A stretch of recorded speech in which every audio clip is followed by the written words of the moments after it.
Ibrahim Traoré, le fils insurgé de l'Afrique. Il était une fois un jeune homme, fils du Sahel et du vent chaud du désert, qui rêvait d'une Afrique libre, digne et respectée.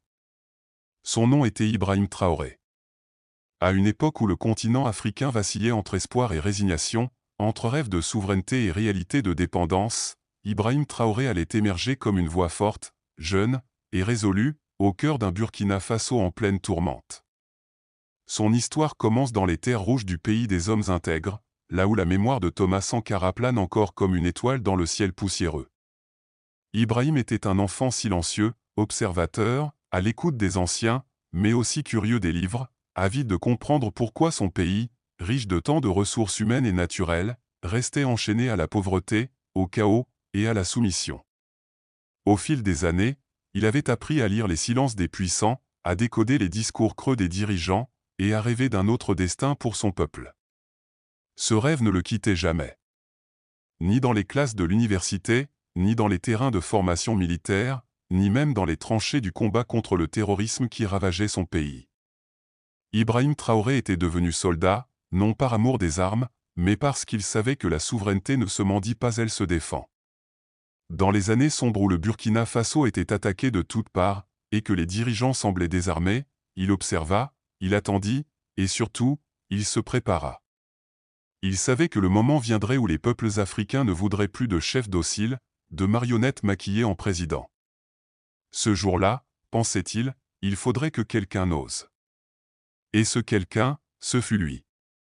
À l'aube d'un matin d'octobre 2022, les tambours de l'histoire résonnèrent à Ouagadougou. Le palais présidentiel fut encerclé, mais il ne s'agissait pas d'un coup d'État classique, orchestré pour satisfaire des ambitions personnelles. Non, ce soulèvement portait un souffle nouveau. Il venait des rangs de jeunes officiers, des fils du peuple, las de voir le pays mourir à petit feu.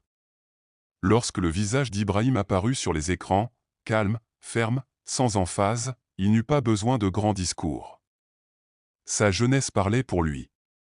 Son regard brûlait d'un feu qu'on n'avait plus vu depuis l'époque Sankara. Les Burkinabés comprirent qu'un nouveau chapitre s'ouvrait.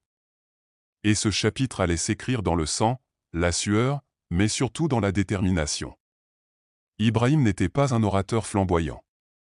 Il parlait peu, mais chaque mot portait le poids d'une conviction. Il ne cherchait pas les applaudissements, il cherchait la transformation. Son programme était simple, sécurité, souveraineté et dignité. Mais derrière ces mots se cachaient des défis titanesques, un pays à reconstruire, une armée à réorganiser, une jeunesse à mobiliser, un système à décoloniser. Car c'est bien de cela qu'il s'agissait. La décolonisation. Pas seulement politique ou symbolique, mais économique, culturelle, militaire. Ibrahim savait que l'Afrique restait sous le joug d'un empire invisible, tissé par les accords de coopération léonins, les bases militaires étrangères, les dettes odieuses et les ONG paternalistes. Il ne voulait pas d'une indépendance en papier mâché. Il voulait la vraie, celle que l'on forge dans la douleur, mais qui libère pour de bon. Le chemin fut rude. À peine arrivé au pouvoir, il dut faire face à une pluie de critiques venues de l'Occident. On le traita de putschiste, d'usurpateur, d'allié des dictatures. Mais ces mots glissèrent sur lui comme la pluie sur la tôle. Ce qui l'intéressait, c'était le peuple, et le peuple, lui, l'écoutait. Dans les villages, les villes, les écoles, les camps, une fièvre nouvelle se propageait, celle de la dignité retrouvée. Ibrahim lança des réformes radicales. Il écarta les influences étrangères toxiques, renforça les forces de défense locales, encouragea les volontaires pour la défense de la patrie, initia la revalorisation des produits locaux, et surtout, il parla au continent. Il dit aux Africains qu'il était temps de croire en eux-mêmes. Il tendit la main à ses homologues du Mali, du Niger, et plus largement à tous ceux qui rêvaient d'une Afrique unie, forte et souveraine. Le panafricanisme n'était plus une idée poussiéreuse sortie des années 60. Il devenait un projet concret, vivant, porté par une nouvelle génération. Une génération qui n'avait pas connu la colonisation, mais qui en subissait encore les effets. Une génération qui ne voulait plus négocier sa dignité. Ibrahim parlait cette langue. Et cette langue résonnait du Cap au Caire, de Dakar à Djibouti. Mais il savait que la route serait longue. Il savait que les ennemis de l'Afrique ne resteraient pas les bras croisés. Il savait que l'on chercherait à le diaboliser, à l'isoler, voire à l'éliminer. Mais cela ne l'effrayait pas. Il avait une mission, et cette mission le dépassait. Elle appartenait à l'histoire. Il n'était qu'un outil, un soldat de la cause africaine. Il s'entoura de jeunes penseurs, d'anciens combattants, de sages du continent, d'économistes patriotes, de femmes engagées, de paysans rebelles, d'artistes visionnaires. Ensemble, ils commencèrent à dessiner une autre carte de l'Afrique. Une Afrique sans chaîne, sans complexe, sans tutelle. Une Afrique qui se relève, qui s'organise, qui s'arme, qui pense et qui agit.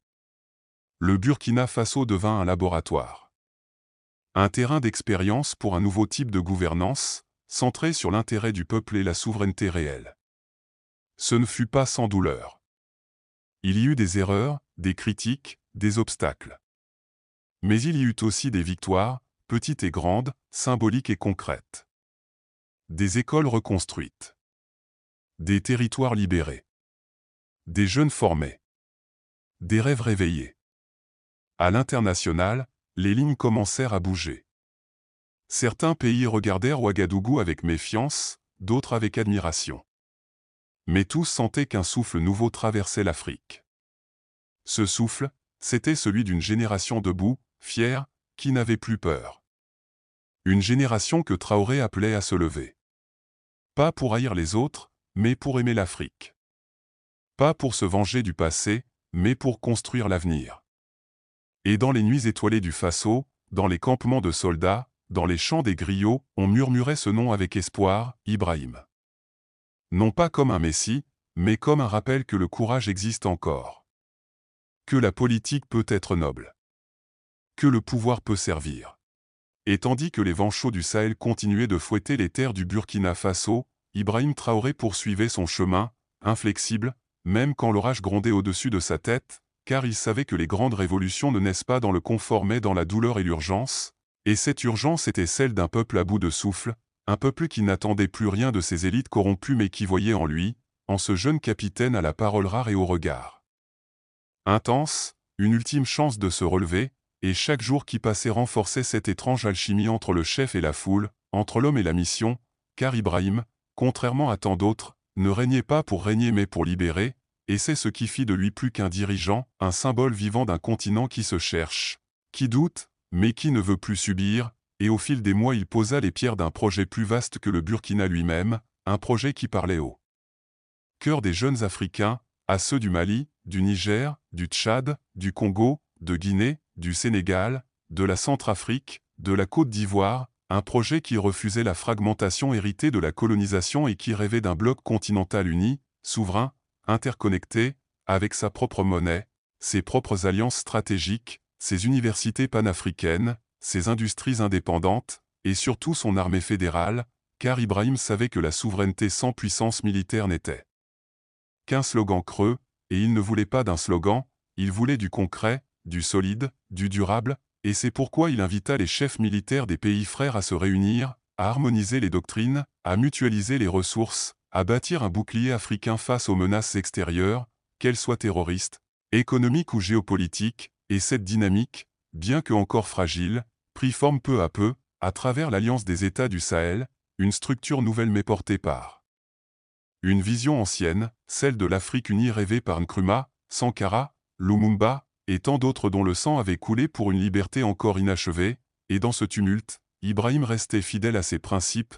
refusant les compromis avec ceux qui voulaient acheter son silence ou le détourner de sa route, il resta debout face aux pressions diplomatiques, face aux sanctions, face aux campagnes de diabolisation, et son courage en inspirait d'autres, même au sein des diasporas africaines, qui commencèrent à le voir comme le fer de lance d'une renaissance possible, et cette idée qu'un capitaine inconnu du grand monde puisse devenir le catalyseur d'un éveil continental semblait irréelle aux puissances occidentales, mais elle s'enracinait dans les cœurs, elle prenait corps dans les rues de Bamako, de Niamey, de Libreville, de Bissau, car au-delà de la politique, c'était une histoire d'identité, de mémoire, et de dignité, et si Ibrahim parlait peu, son action parlait fort, ses décisions parlaient vraies, et chaque geste, chaque réforme, Chaque mot portait un souffle de révolte tranquille, une insoumission posée mais résolue, et cela troublait, dérangeait, mais c'était bien là le signe qu'il touchait juste, qu'il réveillait ce que l'on avait tenté d'endormir, cette conscience collective que l'Afrique n'est pas un terrain de jeu mais une terre de peuples debout,